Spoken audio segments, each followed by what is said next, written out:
Hello mga kasari. So ayan, another day, another vlog. Ayan, so gabi na nga tayong nakapag-vlog kasi marami tayong ginawa ngayon kasi may inaabangan akong sale. Ayan, bukas April 1 sa Pure Gold. So may sale sila yung 10% off. Wait lang, may bibili. Ayan, may bumili lang.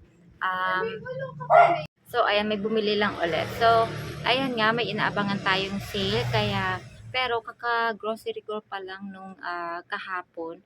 Pero hindi ko dinamihan kasi, yun nga, nabasa ko sa app nila and then dun sa store na meron ngang, anong tawag doon? Basta kapag pumunta ka sa Pure Gold, meron nun na 10% off sa selected item. So, baka may maano tayo, sayang naman ng 10%, diba? Kita na natin yun sa ating tindahan.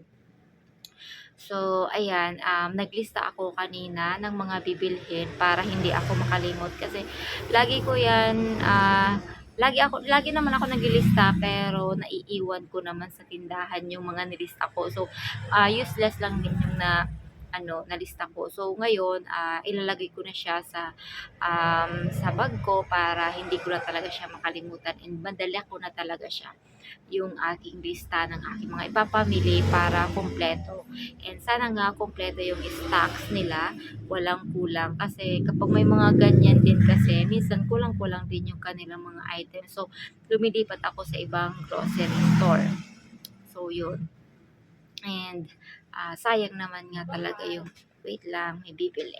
So, yun na nga. Pero hindi ko pa alam kung anong oras ako mag-grocery bukas. Pero mas maganda kapag umaga, diba? And, yun na nga. Naisipan ko na um, maglista na ngayon. Kaya hindi ako nakapag-vlog kanina and kahapon na busy din ako kasi Sunday it's church day and pagkahapon nagbukas pa din ako. So, yun. And bago ako nagbukas, nag-grocery muna ako. And, ayun, ngayon, naglista nga ako. Tapos, may mga delivery ata tayo bukas. Ayan, may delivery bukas na mga alak. So, yun. So, ayun, may mga less nga na 10% yung leverage nila. And, yung mga skincare and iba pa selected items. Yun ang tatandaan ko. Pero kailangan na may tinap ka, yung aling puring and perks. Ayan. So, bumili na din ako ng perks kasi ang nandito lang sa akin is aling puring. Pero may mga promo na perks lang kaya bumili na din ako nung perks na yon. So, 50 pesos lang naman siya. Pero may expiration siya after 2 years. Si Alin Puring naman, ang napansin ko kasi, yung Alin Puring card ko, mas mabilis siyang mag-earn ng points compare kay perks. Kasi nakita ko sa system, bakit ganito? Ang dami kong pinamili pero konti pa lang yung points ko sa perks compare doon sa Aling Puring is napakabilis talagang lumaki ng points na na-earn. And then yung sa P-Wallet, nag-register din tayo doon sa app para makakuha tayo ng mga promo. Weekly ata sila merong ganyan na pa-promo. So, ayan. Matagal kasi akong natigil sa pagtinda, kaya natigil din ako sa Pure Gold. So, ayan. Pero ang topic talaga natin ngayon is about para hindi tayo malugi. Para hindi tayo malugi sa soft drinks, diba ang Coke ngayon is napaka-stricto na, hindi ka makaka-order ng Coke sa bilihan or sa company nila kapag wala ka talagang bote ng Coke. Bawal magdeposito, hindi sila nagpapadeposito. Kaya ngayon sa aming tindahan, hindi talaga ako nagpapadeposito. Kung wala silang boteng dala, hindi ko talaga sila pinapabilhan. Hindi pwede ang hiram, hindi pwede ang ibabalik na lang. Madali lang, ibabalik lang, isa sa oli lang. And ang ginagawa ko na lang kapag For example, yun may bibili ng kasalo, hindi naman pwedeng i-plastic ng isahan. So, dalawang plastic yung ibinibigay ko. Sabi ko, kung gusto nilang bumili ng kasalo, ipa-plastic. Dalawang plastic lang. Hanggang dalawang plastic lang kasi binibili din natin yung plastic, di ba? So, yun, dalawang plastic. Oh, napipilitan naman sila, bumibili pa din sila ng kasalo. So, yun nga, ang ano nila is naka-plastic. So, hindi tayo nalugi doon. Kasi kung ipapahiram natin yon, tayo rin ang mahihirapan na kumuha sa kanila ng bote. Kasi minsan, kahit nga may deposito, hindi na nakakasauli yung yung mga bote, nakakalimutan na. At yun din, kahit hindi na lang sila bumili. Bakit ko na-topic ito ngayon? Kasi ngayon may bumili ng kasalo.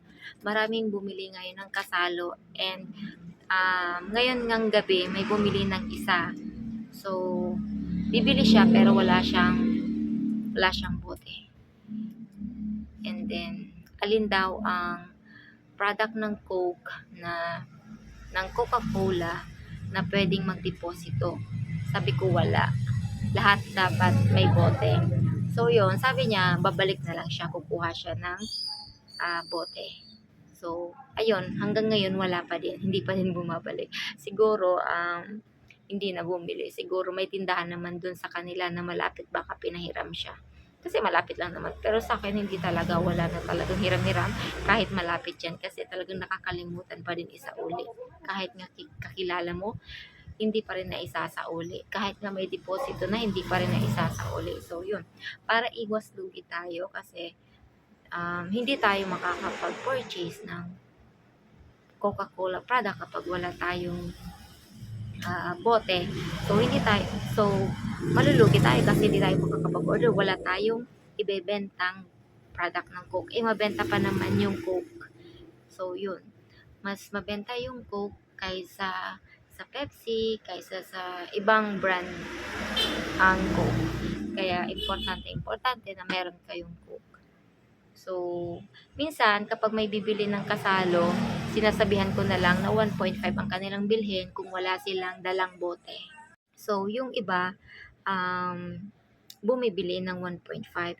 Pero yung iba, kasi kung sakto lang naman ang kanilang pera, hindi talaga bumibili. So, pumapayag na lang sila na ilagay sa plastic yung Coke. Pero yung iba, hindi na talaga bumibili.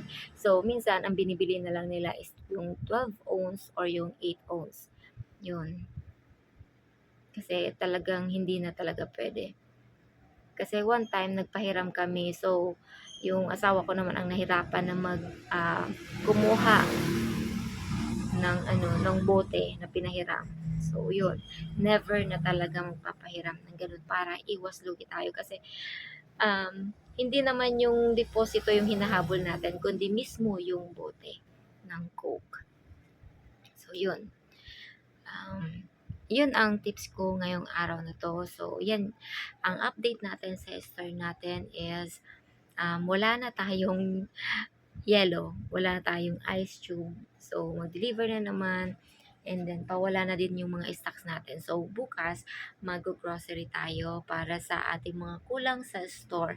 And then, may update ako sa store ko kasi nilagyan ko na doon. Ayan, dati, bakante yan. So, nilagyan ko na yan dyan. So, nakabitay na yung nakasabit na yung mga coffee dyan. Kasi, itong coffee vendor natin is nandyan naman. Kaya bagay dyan na nakahilera siya dyan.